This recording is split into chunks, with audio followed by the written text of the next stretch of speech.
Perkenalkan, nama saya Anjas Berto Christian Lumanggaol, ingin mempresentasikan mengenai akuntansi manajemen strategis, di mana topik pertemuan 14 dijadikan sebagai topik penelitian untuk mengambil 2 jurnal, di mana topiknya adalah Sustainability and Performance Management. Untuk jurnal yang pertama, kita membahas keterkaitan mengenai manufaktur lean, yang merupakan metode manajemen yang berfokus pada peningkatan hasil dan produktivitas dalam proses produksi. Ini jelas terkait dengan manajemen kinerja karena fokusnya pada peningkatan efisiensi.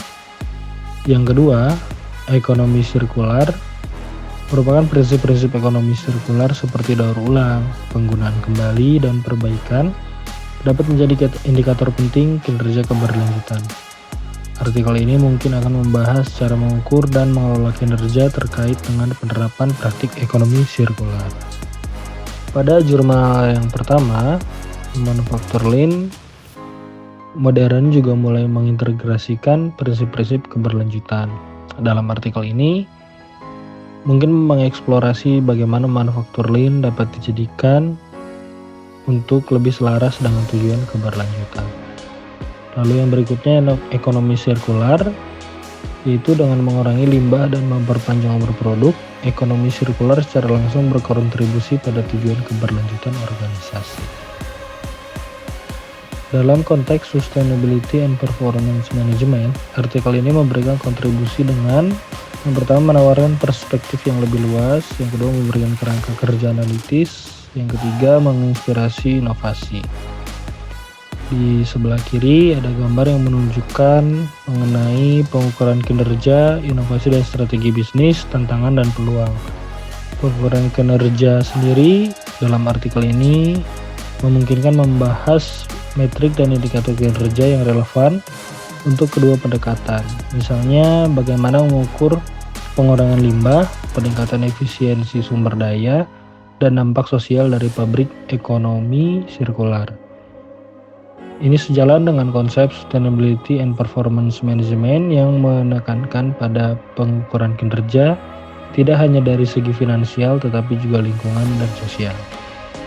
Yang kedua ada inovasi dan strategi bisnis. Dalam artikel ini mungkin menyajikan studi kasus atau contoh perusahaan yang telah berhasil mengadopsi praktik ekonomi sirkular dan dampaknya terhadap kinerja bisnis mereka. Yang ketiga ada tantangan dan peluang. Dalam artikel ini memungkinkan membahas tantangan dalam mengimplementasikan praktik ekonomi sirkular seperti biaya awal atau keterbatasan infrastruktur. Namun artikel ini juga akan menyoroti peluang bisnis baru yang akan muncul dari ekonomi sirkular. Jadi dalam artikel ini relevan dengan Sustainability and Performance Management karena membahas bagaimana perusahaan dapat mengukur dan meningkatkan kinerja mereka tidak hanya dari segi finansial tetapi juga dalam konteks lingkungan dan sosial. Dengan mengadopsi praktik ekonomi sirkular, perusahaan dapat mencapai tujuan keberlanjutan jangka panjang sambil tetap kompetitif. Berikutnya untuk jurnal yang kedua, keterkaitannya adalah yang pertama kepemimpinan bertanggung jawab. Pemimpin yang bertanggung jawab mempertimbangkan konsekuensi keputusan bisnis mereka terhadap masyarakat dan lingkungan. Selain kinerja keuangan, ini sejalan dengan prinsip manajemen kinerja dan keberlanjutan. Yang kedua, itu ada kinerja karyawan berkelanjutan. Kinerja karyawan tidak hanya mengacu pada produktivitas, tetapi juga pada kontribusi karyawan dalam mencapai tujuan keberlanjutan suatu organisasi. Ini menunjukkan bahwa kinerja karyawan dapat diukur secara kualitatif dan kuantitatif. Yang ketiga, analisis gender dalam jurnal ini menunjukkan perbedaan dalam perilaku karyawan terhadap kepemimpinan dan kinerja. Menunjukkan bahwa faktor sosial seperti gender dapat mempengaruhi praktik keberlanjutan organisasi. Yang keempat, itu adalah konteks Malaysia, di mana penelitian ini dilakukan di Malaysia dan memberikan wawasan tentang praktik keberlanjutan dalam lingkungan bisnis dan budaya tertentu. Ini menunjukkan bahwa konsep manajemen keberlanjutan dan kinerja adalah populer yang dilakukan di seluruh dunia, namun situasi lokal mungkin memiliki cara yang berbeda untuk menerapkannya. Lalu berikutnya, dengan fokus pada kepemimpinan yang bertanggung jawab dan kinerja karyawan yang berkelanjutan, secara implisit menyajikan beberapa hubungan sebab akibat Yang pertama, kepemimpinan bertanggung jawab menyebabkan kinerja karyawan berkelanjutan. Berikutnya, kinerja karyawan berkelanjutan meningkatkan hasil keberlanjutan. Dan yang terakhir adalah gender dan kepemimpinan. Baik, selanjutnya itu yang pertama adalah kepemimpinan bertanggung jawab menyebabkan kinerja karyawan berkelanjutan. Ini meliputi yang pertama inspirasi dan motivasi, di mana pemimpin yang bertanggung jawab cenderung menginspirasi karyawan mereka untuk mencapai tujuan yang lebih besar. Yang kedua adalah budaya organisasi. Pemimpin yang bertanggung jawab menciptakan budaya organisasi yang mendukung praktik keberlanjutan. Mereka membuat lingkungan kerja di mana karyawan merasa didukung untuk mengambil inisiatif dan berkontribusi pada tujuan berkelanjutan. Yang ketiga, perilaku modeling.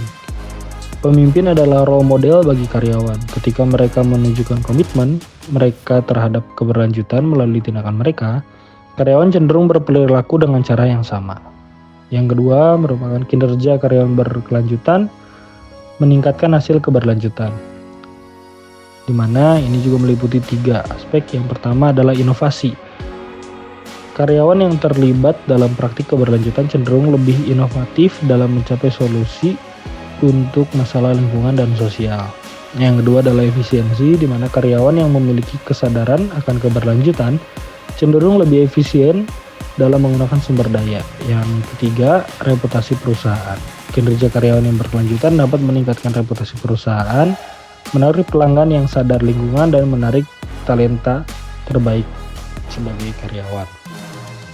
Yang ketiga adalah gender dan kepemimpinan. Dalam penelitian ini mungkin menemukan bahwa perempuan cenderung lebih menunjukkan sifat kepemimpinan yang bertanggung jawab. Jika demikian, ini menunjukkan bahwa meningkatkan jumlah perempuan dalam posisi kepemimpinan dapat berkontribusi pada peningkatan kinerja keberlanjutan. Baik, berikutnya adalah kontribusi yang signifikan pada bidang sustainability and performance management pada jurnal kedua. Yang pertama adalah menghubungkan kepemimpinan dengan keberlanjutan, menunjukkan bahwa kepemimpinan yang bertanggung jawab adalah kunci untuk mencapai kinerja keberlanjutan. Yang kedua, menganalisis peran gender, menyoroti pentingnya kesetaraan gender dalam mendorong praktik keberlanjutan. Yang ketiga, memberikan wawasan kontekstual, di mana menyediakan data empiris tentang praktik keberlanjutan dalam konteks negara berkembang. Sekian presentasi dari saya, mohon maaf bila ada salah-salah kata. Terima kasih.